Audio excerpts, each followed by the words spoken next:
of gangs over the country and generated of optimism for better days ahead in Haiti. Today, with Prime Minister, we discussed ways to sustain and build on this momentum, and this is the battle that we can win if our friends stand resolute in solidarity with Haiti. The conversation I've had this morning with Prime Minister Cornell paints a brighter future, because between me and him and our security people, we believe the situation in Haiti is winnable. And we are asking the international community to match their commitment, their pledges, with the necessary action for us to be able to complete the task ahead of us. Kenya and Haiti, therefore, stand united in calling on the international community to urgently rally behind this mission. And the operation word here is urgently. We have a window of success that is evident from the operations that have been carried out already. And without wasting time, when resources are made available, there will be demonstrable progress on securing critical infrastructure, critical spaces for people to return to their homes. I must congratulate the President of El Salvador, who a few days ago signed into this program and is providing critical support. I will be speaking to him later for us to build a bigger collaboration with Bahamas, CARICOM, Canada, and of course the US in driving this multinational security support mission towards the intended mission that we all set out to achieve. The adoption by the UN Security Council of Resolution 2751 on 30th September 2024, extending the term of the multinational security support mission by another 1 year, signals strong global support. But however, words and pledges must be merged by concrete action. We therefore strongly implore our global partners to accelerate their contribution to the personnel, logistics, and financial resources necessary to sustain, expand, and complete this mission. Beyond security, we have also identified areas for collaboration in trade, tourism, cultural exchange, and to achieve lasting change, we must invest in economic growth and social connectivity. This is why Prime Minister Cornell and I discussed concrete steps to enhance trade and boost investment between our two nations. We envision a future where Kenya and Haiti, as well as the larger Caribbean region, are linked not only by shared values of democracy and rule of law, but also by dynamic economic exchanges to create jobs, spur innovation, and uplift communities. As we work together, we reaffirm our commitment to multilateralism as a powerful force for good. However, we recognize that global governance structures must evolve to reflect today's realities. Our shared challenges, from climate change to food security, demand institutions that are resilient, responsive, and equitable. Kenya and Haiti believe in the need for reform that realigns our institutions to serve the needs of all nations, ensuring a more just and sustainable world. In this spirit, we also champion the strengthening of ties between the African Union and the Caribbean community, regarded as the sixth region of Africa. By forging these alliances, we seek to enhance South-South cooperation and build a more interconnected, prosperous, and resilient global community. In closing, Mr. Prime Minister, I extend my gratitude to you for your visit and for the spirit of collaboration that has characterized our discussions today. Haiti is a great inspiration to Africa. You became the first black republic in 1st January 1804. That's just more than 210 years ago. And because you inspired many countries with your own struggle for independence, believe in the rule of law, believe in freedom and democracy, many African countries followed in Haiti's footsteps. And today we have a free Africa that has the potential to work with Haiti, even in this mission. There are many African countries, Your Excellency, who are ready and willing to participate in this mission because of the shared history of rule of law, freedom, and democracy that we all share. We look forward to continuing this dialogue, strengthening our ties, and building a future of peace, progress, and prosperity for our nation. As you journey back home, my brother, kindly convey our best wishes to the President, Mr. Voltaire, and esteemed members of the Transitional Presidential Council, and to our brothers and sisters in Haiti. Thank you very much. Please welcome. Thank you so much. Thank you. Thank you, Mr. President. Let me first start by thanking you for hosting us. It feels so nice to be back in Nairobi, a city that I consider almost a second home, having been here so many times before. But let me also thank you for your vision, for your leadership, and for your commitment. You know, it's important to remind that Haiti is a country of 12 million people hostage to a handful of gang members, with half a population food insecure, with 600,000 displaced, with 70% of the health infrastructure that had collapsed. And this crisis came at a time when the world has its share of crisis. And you helped us tell the world that Haitian children are not less deserving than the others, and that Haitian men and women who are suffering deserve solidarity, and you led that fight with us.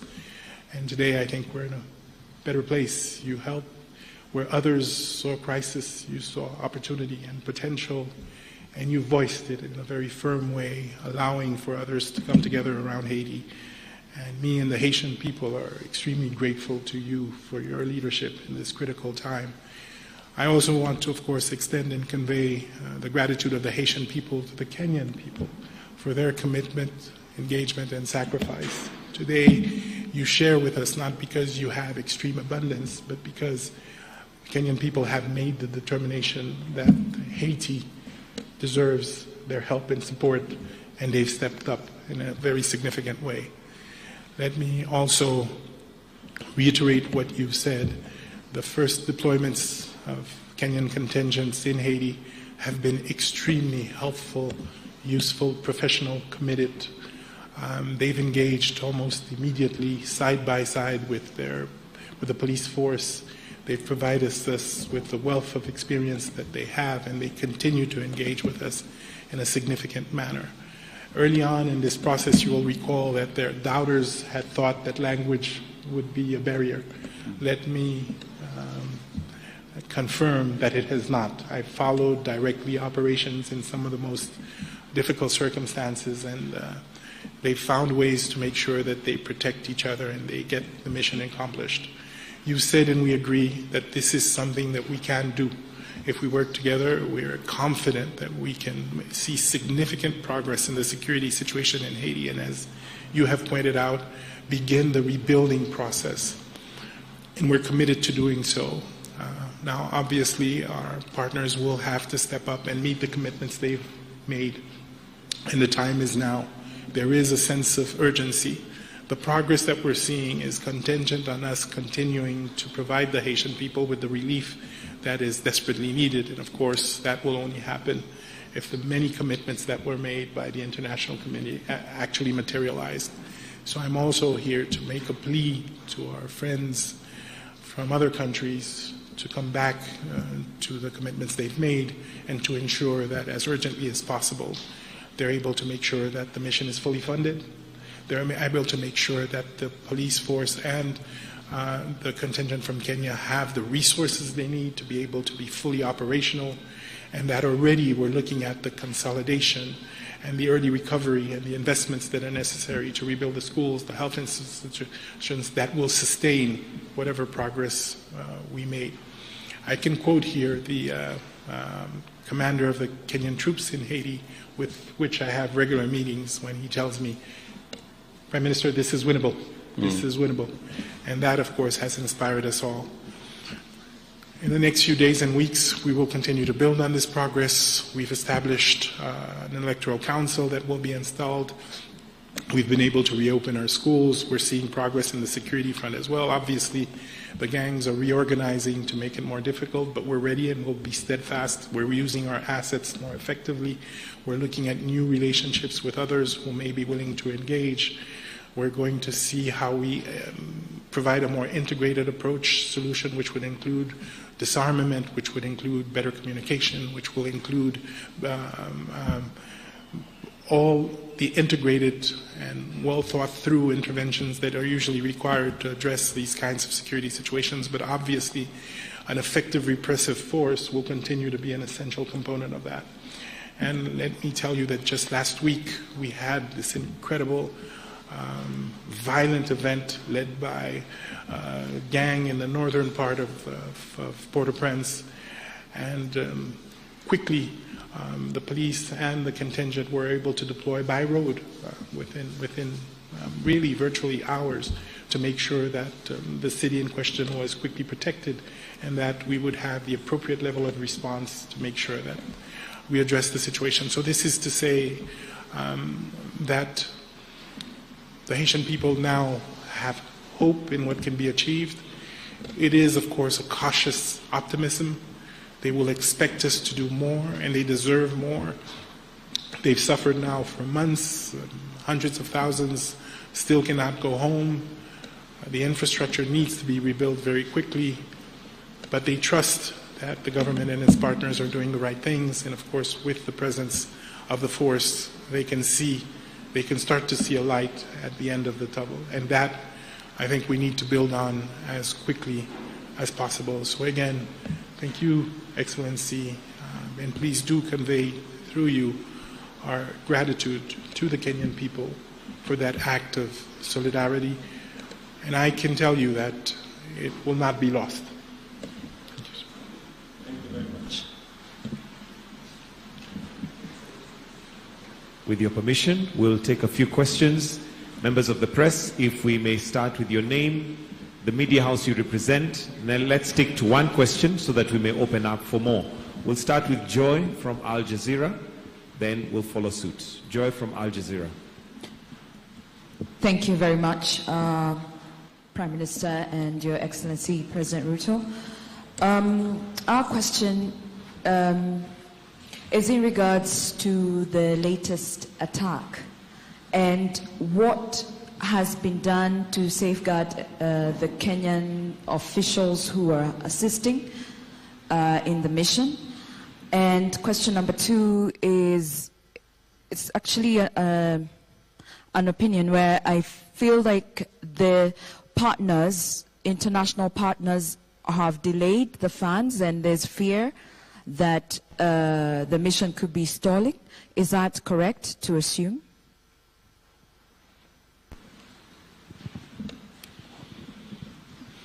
I think I'll allow, okay, do we take another question?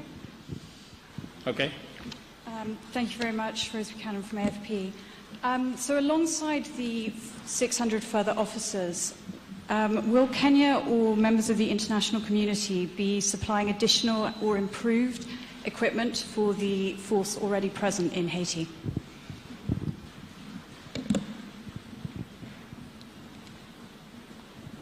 Okay, we can take those ones first. Or thank you very much. I think I will allow Prime Minister to respond to the first question because he has the latest information on the attack. That as you've heard him speak to it, the response was the fastest that could have been assembled in a long time. As we talk, both the Haitian police, who are doing a wonderful job, alongside our multinational security support mission of officers from Kenya, are already in that region. I'm informed that it's a region 2 hours drive from Port-au-Prince, a region that for a very long time has been held hostage by criminals and gangs. But today we have a foothold and a footprint of both the Asian police and the Kenyan contingent in that place. As to your question as to what is being done, I think everything is being done to make sure that we minimize casualties of both our security men and civilians, even as we deal with the criminals. And on the question from FP on what additional is being done, Prime Minister just came out of UAE, who have committed to support this mission. El Salvador, as I told you, on the 3rd, which is just a week ago, also signed in to provide capabilities for the support for the multinational security mission. There are other consultations that are going on. Additional equipment have been provided. Additional air support has been provided thanks to Prime Minister's goodwill and coordination. So there is a lot more that is happening. Yes, we can do more, and the partners need to step up. That is correct. We have commitments that have been made by our global partners, and it is my position, alongside that of Prime Minister here, that every partner this is the moment to step up, and this is the moment to provide that critical support for us to be able to undertake the exercise at hand. Prime Minister. Thank you, Mr. President. I think you've covered it extremely well. A few days ago, a ruthless gang murdered and assassinated over 70 people, including men, women, and children, northern part of Haiti, which was a senseless crime. And as I said, within hours, we were able to not only deploy, but this time we were able to deploy significant numbers by road, which we hadn't been able to do. But second, and even more important, we're able to deploy and stay. So this is no longer a reactive, temporary mission. It has become a mission to the end, to make sure that we can actually regain a level of safety that's acceptable in the region. Now, there's still a lot going on, and I don't want to by any means describe this as being done or easy, but the work is being done house by house, neighborhood by neighborhood, to ensure that these people, the people of the Artemonite region, can once and for all find peace. And I think the President has rightly stated that every operation is well thought through with the Kenyan team on the ground and the police force to ensure the greatest amount of security for the troops that will engage in these different combats. Now, obviously, this always comes with a level of risk, but we're confident that we do everything we can every time to make sure that we're protected. And as I think, as the President has mentioned, coming out of New York, we had very constructive meetings with several partners. We're seeing new engagements. The EU, for example, has doubled its commitment. We're seeing new partners come in and make new commitments. We're talking to Brazil as well, Mexico as well. As was stated, Salvador has recently, on the 3rd of October, recommitted. But you're right. We would like to see a quicker response. We would like to see more commitment, and we're going to continue to push for it. Okay. We can take a bunch of 2 more questions, then after that we can wind up to the questions.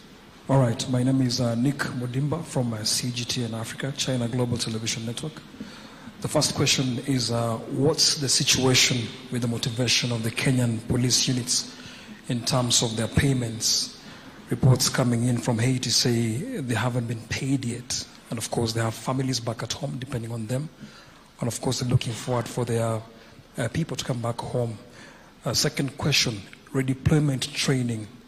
What have the current officers learned in Haiti that are actually instilling the same ideologies, survival tactics to the current ones yet to travel to Haiti? And also, which units are these that are actually joining the others in Haiti? Thank you. Your Excellencies, my name is Melita Oletenges for Citizen TV. My question is in regards to President William Ruto speaking about asking the international community to honor their pledges and match them with actions. Perhaps is there a setback for human resources, especially in the MSS, when you're saying that we are working leaner in terms of resources? Has there been a setback in terms of remunerating the operatives on ground? Thank you. Your Excellency, my name is Nyaboga Kiage from Nation Media Group. My question is, for the longest time, people in Haiti have been claiming that the Kenyan officers do not leave their camp. How true is that? Thank you. Thank you very much. I think all those questions you've asked are interconnected in some way. There is information that I can provide to you on matter security, but to a certain extent. It's not necessary for us to tell you which units are participating in this operation, because those are security matters. But on the whole, we have a budget that takes us all the way to March next year. So in terms of being able to support our officers on the ground, including those who are joining next month, we have resources to make sure that they have every support that they need up to March 2025.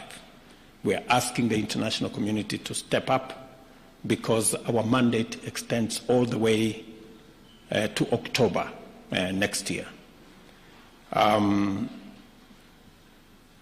All the other issues have been taken care of. As for the status of the MSS security personnel and how they are operating, I think you've heard from the Prime Minister the kind of robust engagement that is going on with our security personnel. I do not think that they would be in a camp and at the same time be in the operation area that the Prime Minister has just talked about. Maybe Prime Minister can. Really just to add that I personally have been on patrol at 1 o'clock in the morning with our Kenyan brothers and sisters that are working with us. They've engaged in very delicate and difficult operations in the center of the city. They've helped us commence to secure our port. They're involved in patrolling the university hospital and the administrative area. And more important, they're with us up north, working closely with the police force to address the current threat with the gangs. And they do so with the level of professionalism and expertise that we've learned to trust and admire. So I can tell you safely that no, we are engaging. The leadership is also very much engaged with the leadership of the police force in strategic thinking, in understanding, in collecting intelligence, and finding out how to use it more effectively. So that exchange is also helping build up the capacity of the Haitian force itself. So let me be very clear. The presence of the two contingents that we have now have been extremely, extremely helpful in helping us make the progress that we are seeing now. Thank you very much. Just so that you know, we've had Prime Minister and we had different meetings in Washington at the sidelines of the UN General Assembly. I had engagement with Secretary Blinken, and they have also committed to provide more capabilities in terms of transport and other facilities that would help us move forward. I must commend Prime Minister that 11 days ago, schools were opened in Haiti after a very long time.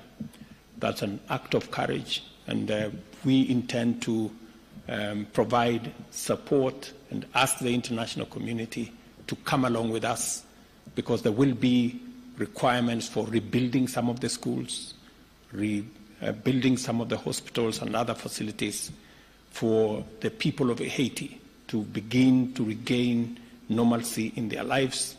And that additional support, aside from the security personnel and the stability and peace that we are pursuing, will be necessary to carry the community along with the social infrastructure that will help stabilize the country, create hope, and move people to the next level. So otherwise, thank you very much, and thank you for coming for the press conference. Asante sana.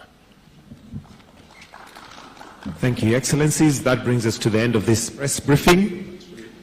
We shall allow the Excellencies to retreat as we'll be guided on our next steps from here.